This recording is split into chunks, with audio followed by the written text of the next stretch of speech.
پاش زیاتر لە 120 ساڵ جارێکی دیکە کۆشکی وەسمان پاشای جاف لە هەڵەبجە لەلایەن سەرمایەدارێکی پارێزگاکە سەر لە نێو بە شێوازەکەی خۆی بنیاد دەنرێتەوە.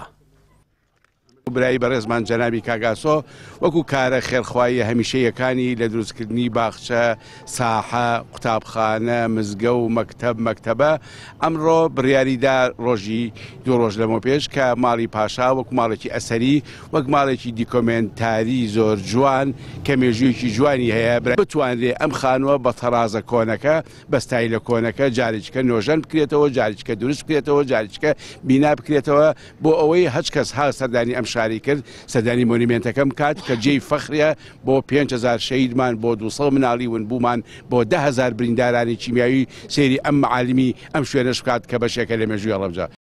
کۆشکی وەسمان پاشای جاف کە بە ماڵی پاشا ناسراوە لە ساڵی 1901 دروست کراوە لە کاتی خۆیدا ناوەندێکی سەرەکی سیاسی و کۆمەڵایەتی و ئاینی بووە.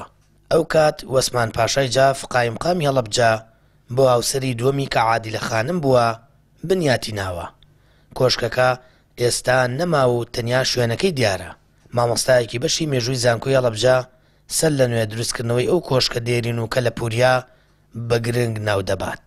خۆی میلەتانی دنیا بە شوێنە ئەسەری و کەلەپورەکانە ئاناسرێنەوە بایەخی تۆ سەیری هەر شارێک بکەی ئەبێ لایەنە کللتوری فەرهەنگەکەی بزانی چەند دەوڵەمەندە لە ڕووی تاریخیەوە ئەم شارە ئەم مەنتقام پانتایە جوگرافیە.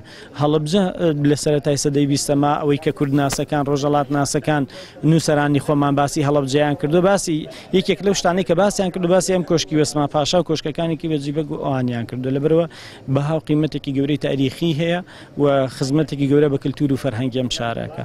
بەڕێوەبەری شوێنەواری هەڵەبجەش دەڵێت لە سنوورەکەدا 150 ناوچەی شوێنەواری هەیە و زۆربەیان لە بەردەم مەترسی لە ناوچووندان.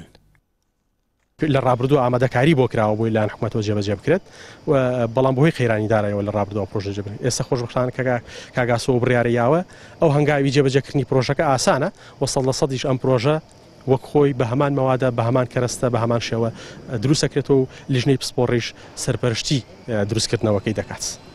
کۆشکەکەی وەسمان پاشای جاف لە 2.40 ژوور پێگاتووە. بڕیارە وەک خۆی و بە هەمان کەرەستە و مادی بیناسازی بەڕاوێژ لەگەڵ شوێنەوارناسان بنیاد بنرێتەوە. لە ماوەی چەندین ساڵی ڕابردوودا حکوومەتی هەرێم و کابینە جیاوازەکان بۆی قەیرانی داراییەوە نەیتوانیوە ئەو کۆشکە مێژوویە زیندوو بکەنەوە. سامان فەتاح، کەناڵی ئاسمانی پەیام، هەڵەبجە.